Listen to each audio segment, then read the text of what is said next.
आइए एक छोटी सी एक्सरसाइज करते हैं। इस एक्सरसाइज में आपको एक जेनेरिक एक्सटेंशन के थ्रू डॉट यूनिक मेथड बनाना है जो कि लिस्ट पे चलेगा और लिस्ट रिटर्न होगी एक यूनिक वैल्यू के साथ। यानी फॉर एग्जांपल आप उसे चाहे तो इंट के साथ यूज़ करें, डबल के साथ यूज़ करें या स्ट्रिंग क्लास के साथ यूज़ करें। जिस किसी के साथ भी आप यूज़ करेंगे उस लिस्ट के बाद आपने डॉट यूनिक लिखना है।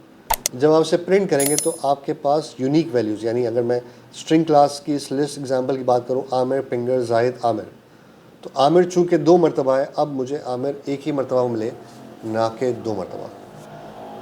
कोशिश कीजिए इस वीडियो को यहीं स्टॉप कीजिए और ट्राई कीजिए अपने आप से इस फंक्शनैलिटी को, इस एक्सरसाइज को सॉल्व करने की। अगर आप कर लें या स्टक हो जाएं तो कुछ जैसे ही आप किसी नतीजे पे पहुँचे, आप इस वीडियो को दोबारा चलाइए और फिर मेरे सॉल्यूशन के साथ अपने सॉल्यूशन को कंपेयर कीजिए और देखिए कि कहाँ किस तरह किस चीज़ को सॉल्व करना था। आइए सॉल्यूशन की तरफ चलते हैं और हम इन तमाम चीज़ों को रिमूव कर देते हैं। फ़िलहाल इसे यहीं रहने देता हूँ, बाकी सब चीज़ों को डिलीट कर देते हैं हम और एक तीसरी लिस्ट बना लेते हैं, लिस्ट ऑफ स्ट्रिंग, जिसमें हम एक वैल्यू बनाते हैं स्ट्रिंग वैल के नाम से। ओके, इसमें मेरे पास वैल्यू होंगी आमिर, पिंगर, जाहिद और दोबारा आमिर। इन वैल्यूज़ में भी मैं इसे भी दोबारा लिख देता हूँ 4.5 और 4.5 हमारे पास अब 2 मरतबा आ गया और इस 3 को मैं 1 कर देता हूँ और इस लिस्ट का नाम मैं इंट लिस्ट कर देता हूँ ताकि अंडरस्टैंडेबल हो जाए नाम। डबल लिस्ट कर देता हूँ और ये स्ट्रिंग लिस्ट कर देता हूँ। वेरिएबल के नाम से कुछ भी रख लें आप। अब हम कुछ इस तरह प्रिंट करना चाहते हैं कि जब भी हम लिस्ट को प्रिंट करें, फॉर एग्जांपल हम चाहते हैं इंट लिस्ट डॉट यूनिक, तो वो इस तरह प्रिंट हो, बल्कि हम उसे एक वेरिएबल्स में भी ऐड कर लेते हैं। हम इन्हीं को एक आगे यहाँ पे यूनिक लगाते हैं ताकि जो लिस्ट रिटर्न हो वो लिस्ट ऑफ इंट बन जाए, लिस्ट ऑफ डबल बन जाए, जिस तरह क्वेश्चन में डिमांडेड था हमने बिल्कुल उसी तरह उसको देख लिया। अब जब यहाँ प्रिंट हो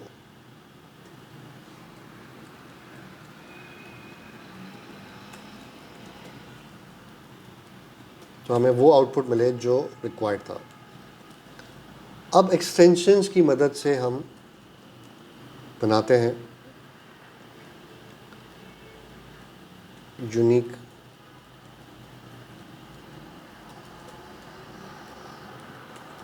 कोई भी नाम रख सकते हैं। उसके बाद हम ये आइटरेबल्स पे रखेंगे। अभी मैंने कोई वैल्यू ऐड नहीं की। अब हम चाहते हैं कि एक लिस्ट रिटर्न हो, यूनिक फंक्शन का नाम हो और वो फंक्शन सिर्फ इतना काम करे कि this dot to set call करे और टू लिस्ट उस रिज़ल्ट पे कॉल करे। जब भी आप किसी लिस्ट पे टेक्निकली, अब मैं बात करूं कि बिहाइंड द सीन क्या हो रहा होगा जब कंपाइलर इसको काम कर, जब इस कंपाइलर इस लाइन पे पहुंचेगा तो जो भी दिस पे वैल्यू होगी, फॉर एग्जांपल अगर वो इंट लिस्ट पे ये दिस फंक्शन चला रहा होगा तो कुछ इस तरह वो इसे प्रोसेस करेगा कि इस लिस्ट पे पहले टू सेट का फंक्शन चलाएगा। सेट हमने पढ़ा है कि यूनिक वैल्यूज़ की लिस्ट बनाता है, आइटरेबल्स बनाता है, जिसे फिर हम दोबारा टू लिस्ट करके लिस्ट में कन्वर्ट कर देते हैं। तो अब सिंपली ये चीज़ इस तरह रिटर्न हो जाएगी। बट आप चेक कर सकते हैं कि रेड लाइंस मौजूद हैं। रेड लाइंस इसलिए मौजूद हैं कि list of dynamic can not be assign two variable type of list, क्योंकि इस वक्त ये एक ऐसी लिस्ट बनी है डायनामिक की जिसके कोई क्लास नहीं है, और हम जब यूनिक यूज़ कर रहे हैं तो वो यहाँ पे यूज़ रिटर्न वैल्यू के साथ नहीं हो सकता। अब हमें कुछ इस तरह बनाना होगा जेनरिक तरीके से कि वो चाहे इंट हो, डबल हो, स्ट्रिंग हो, किसी भी किस्म की वैल्यूज़ हो, तो हम उसे किसी भी वेरिएबल में स्टोर करा सकें। तो उसके लिए अभी हमने थोड़ी देर पहले ही देखा, हम टी वर्ड यूज़ करते हैं एक्सटेंड। लास्ट टाइम हमने नम के थ्रू किया था, बट यहाँ प्रॉब्लम है कि स्ट्रिंग और नम क्लास का कोई ताल्लुक नहीं।